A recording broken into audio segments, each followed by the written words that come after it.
Hello बच्चों, welcome to एमबोर्ड channel. हम लोग हिस्ट्री चैप्टर 1 यूरोप में राष्ट्रवाद पढ़ रहे थे और आज की क्लास में हम लोग को जर्मनी का एकीकरण पढ़ना है। और पिछला क्लास में आपको एकीकरण के बारे में विस्तार से पढ़ा कि एकीकरण क्या होता है। कई बार आप इससे चर्चा कर चुके हैं, तो आप आज हम लोग जर्मनी का एकीकरण पढ़ेंगे। लेकिन आप लोग जानते हैं कि जर्मनी के एकीकरण में काम जो था कब स्टार्ट हुआ।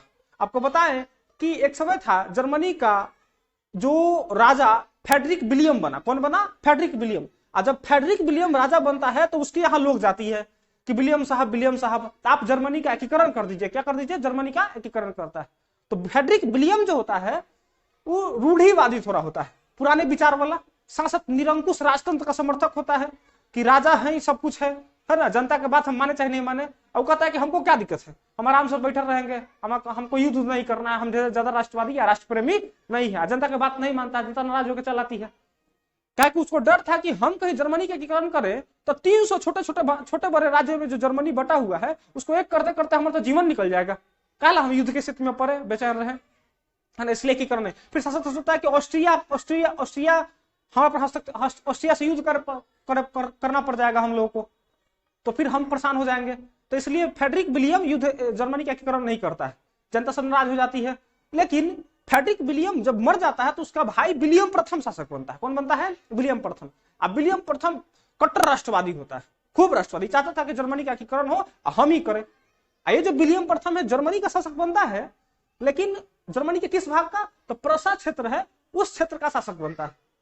और एक उस क्षेत्र का शासक बनता है, चाहता है कि पूरा जर्मनी का एक किया जाए, पूरा जर्मनी का एकीकरण किया जाए, एक राष्ट्र का निर्माण किया जाए, है ना। 300 छोटा बड़ा राज्य बटा था तो सबको एक साथ करना है।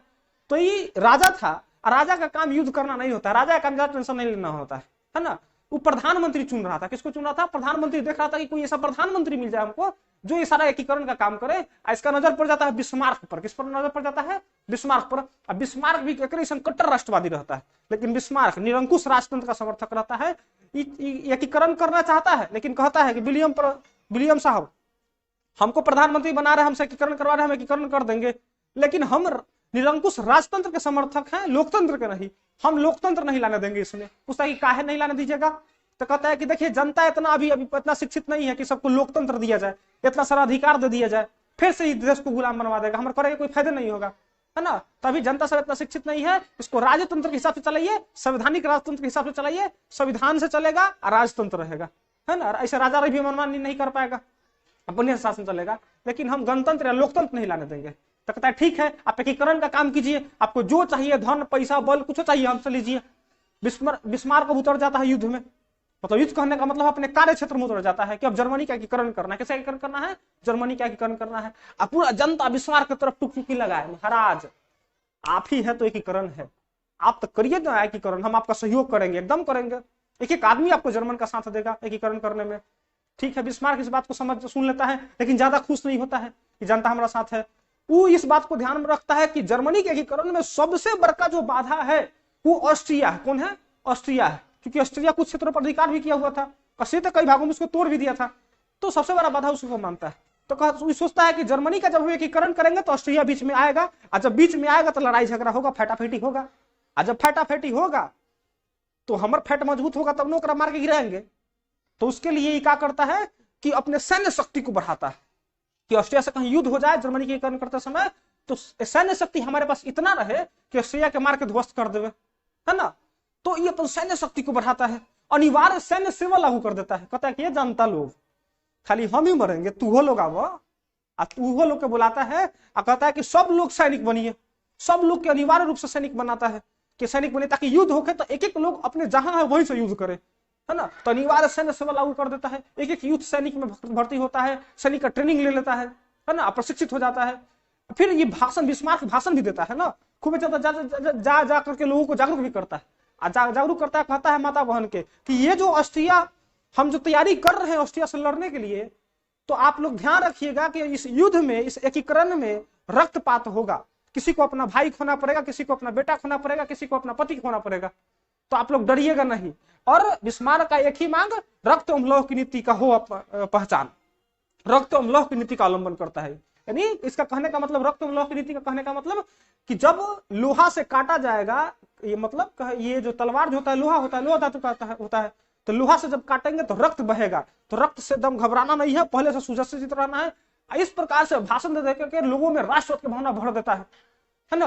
राष्ट्रवाद के लोगों में जब भावना भर जाता है तो लोग ट्रेनिंग कर करके और रक्त लौह की नीति का नारा चिल्ला चिल्ला करके एकदम बर्बर सैनिक बन जाते हैं, एकदम अत्यंत क्रूर सैनिक बन जाते हैं और एकदम तैयार हो जाते हैं ऑस्ट्रिया युद्ध करने के लिए। अब क्या होता है, एक समय आता है, अब ऑस्ट्रिया को चीर बढ़ते रहता है इस बात से कि लगातार बिस्मार्क शक्ति बढ़ते जा रहा है, एक समय आएगा कि एकीकरण कर लेगा।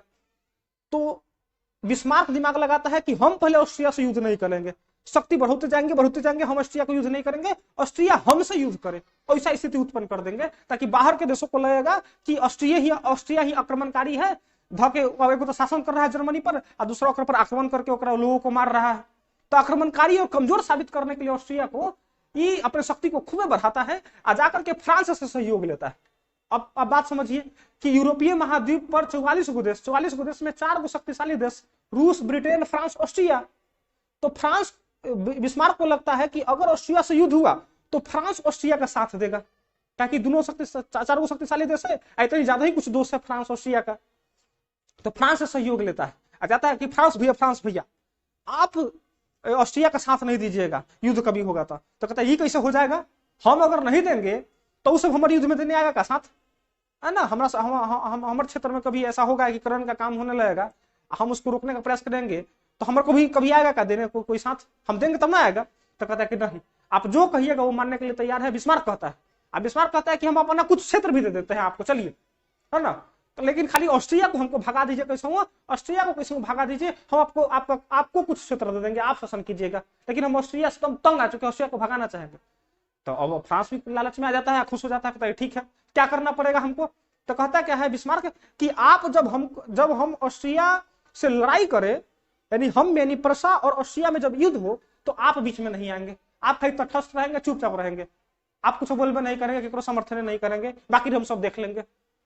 उन्हीं फ्रांस के उन्हीं उछल जाता है इटली के पास। इटली से कहता है कि देखो इटली, एक दोस्त बनेगा, तो बोलता है कि एकदम दोस्त है ना, हमारा प्रशासन हो रहा है, तोरो प्रशासन हो रहा है ना, तो हम इसलिए दोस्त हो गए, तो हम दोस्त बनेंगे। तो कहता है कि दोस्ती क्या मूल्य चुकाइए, तो क्या मूल्य चुकाना होगा, तो देखो देखो हमारे देश में युद्ध होने की स्थिति के कगार पर आ गया है, ऑस्ट्रिया से युद्ध होने वाला है, और जब ऑस्ट्रिया से हम युद्ध करेंगे तो तुम क्या करना कि ऑस्ट्रियाई क्षेत्र पर आक्रमण कर देना।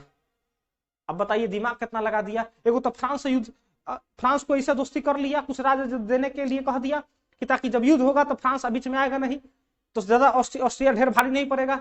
और फिर जब हमसे युद्ध करते रहेगा ऑस्ट्रिया, और उन्हें इटली जाके आक्रमण कर देगा ऑस्ट्रियाई क्षेत्र पर, तो ऑस्ट्रिया का दिमाग बढ़ जाएगा, शक्ति बढ़ जाएगा, कमजोर हो जाएगा, हम जल्दी हरा देंगे उसको, है ना। और उसे कह के इटली को समझा करके चला आता है ना। इटली को कहता है कि आप खाली ऑस्ट्रियाई क्षेत्र पर जब हमसे युद्ध होगा ना तो आप क्षेत्र पर खाली आक्रमण कर दीजिएगा।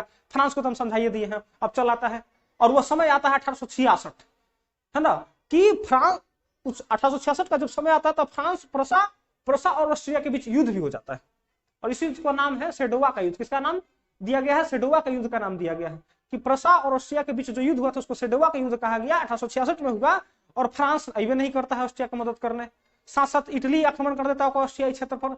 अब दोनों तरफ एक ध्यान बढ़ जाता है, ताकत कम हो जाता है, अब लेना बहुत बुरी तरह से हारता है ना, दौड़ा के मारता है ना प्रसा के सैनिक सब। अब ऑस्ट्रिया पूरा कमजोर हो जाता है, हार जाता है।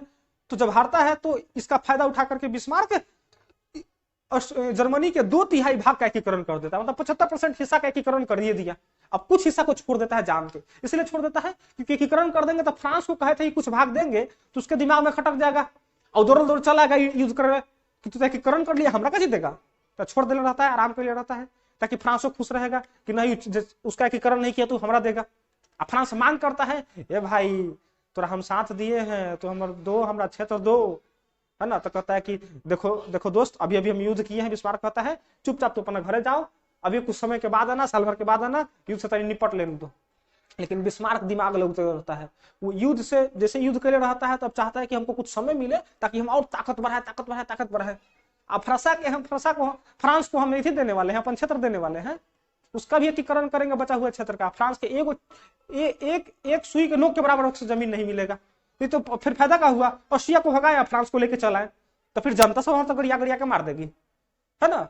तो इसलिए अपन ताकत बढ़ते रहता है, 3-4 साल तक ले परहेज करता है फ्रांस को। फ्रांस बार बार मांगने आता है, फ्रांस को देवे नहीं करता है, जाओ ना आराम कर रहे हैं अभी आना बाद में।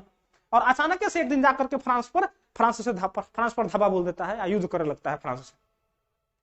उस युद्ध को नाम दिया गया है, उस युद्ध का नाम दिया गया है सेडोन का युद्ध। किसका नाम दिया गया है? सेडोन का युद्ध दिया गया है।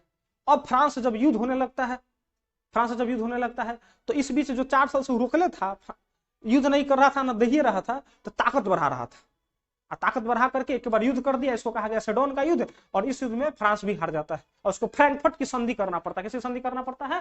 फ्रैंकफर्ट की संधि करना पड़ता है। मतलब बिस्मार्क को कहीं ना कहीं डर था कि जो छोटा सा क्षेत्र है उसका, कि जब हम पूरा का एकीकरण करेंगे तो फ्रांस अब हमारा पर युद्ध कर देगा ऑस्ट्रिया के जाने के बाद।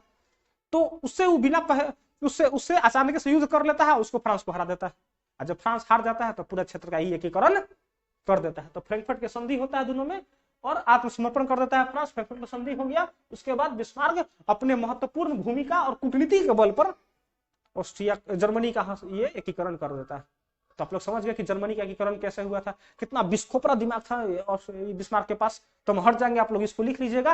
लेकिन आपको क्या पता है कि जब हम एक क्लास पढ़ाते हैं तो उसमें उससे संबंधित क्या ऑब्जेक्टिव पूछे जाएंगे, सब्जेक्टिव क्या पूछे जाएंगे, उसको हम डिस्कस करेंगे। तो देखिए ऑब्जेक्टिव क्या प्रश्न बनता है। पहला प्रश्न बनता है कि बिस्मार्क कहाँ का प्रतिनिधि था। अच्छा बताइए, तो यहाँ तक कोई किसी को दिक्कत होना भी नहीं चाहिए। अगर दिक्कत हो रहा है कोई समझने में तो आप एक बार वीडियो पीछे करके थोड़ा सा देख सकते हैं। बिस्मार्क कहाँ का प्रतिनिधि था, तो आप लोग बताइए कहाँ का था। पर्सा का प्रतिनिधि था। पर्सा कहाँ पड़ता है? जर्मनी में पड़ता है ना। विलियम पड़ता था इस प्रकार से। विलियम प्रथम ने अपना चांसलर किसे बनाया? तो विलियम प्रथम ने अपना चांसलर किसे बनाया? तो बिस्मार्क को बनाया। इसको कौन भूल जाएगा? रक्त अम्लोह नीति का अवलंबन किसने किया था? कौन भूल जाएगा कि रक्त अम्लोह नीति का कौन अवलंबन किया है? बिस्मार्क ने एकीकरण में सबसे बड़ा बाधा कौन मानता था? देख लो कौन बाधा था, आप लोग को बता दिया गया है। और है सेडोवा का युद्ध किसके बीच था? पर्सा और रशिया के बीच हुआ। सेडोन, इसमें बच्चा बहुत ज्यादा कंफ्यूजन होता है। सेडोवा सेडोन का युद्ध, सेडोन का हर ऑब्जेक्टिव में पूछा जाता है, बहुत ज्यादा इंपॉर्टेंट है। सेडोन का युद्ध किसके बीच हुआ? तो सेडोन का युद्ध किसके बीच हुआ? तो पर्सा और फ्रांस के बीच, है ना। और फ्रैंकफर्ट की संधि किसके बीच हुआ? तो पर्सा और फ्रांस के बीच, है ना। पर्सा कहाँ है? जर्मनी में। इस प्रकार से ऑब्जेक्टिव हमारा कंप्लीट हो गया। सब्जेक्टिव क्या प्रश्न पूछे जाते हैं? जर्मनी के एकीकरण में बिस्मार्क की भूमिका बताएं। आप लोग 3 बाई 3 करके लिख लीजिएगा। पट से कहानी से याद हो जाएगा। कहानी आपको लेक्चर बढ़िया से सुन लिया है तो, और इसके बाद एग्जाम में लिख भी दीजिएगा। तो हम हट जाते हैं, नोट कर लीजिए। अगर वीडियो पसंद आ रहा है तो वीडियो को लाइक करें, चैनल को सब्सक्राइब करें, अपने दोस्तों के पास भी भेजिए। बहुत धाकर तरीका से पढ़ा रहे हैं आप लोग, थोड़ा सा मेहनत पर दया कीजिए और चैनल को सब्सक्राइब कीजिए।